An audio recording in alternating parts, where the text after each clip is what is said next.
Let me tell you about a voice. Not this voice, but the one inside. The one that whispers.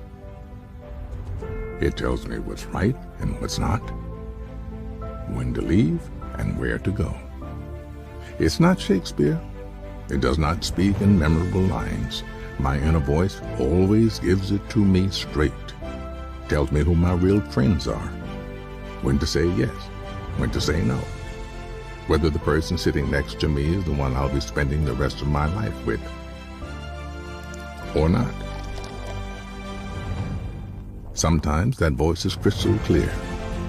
Go, stay, right, wrong. Sometimes it merely whispers. Don't let it drown in a noisy world, because in the end, no man, woman, or algorithm knows what's right for you. Always trust your inner voice. Everybody has one. Few listen to it.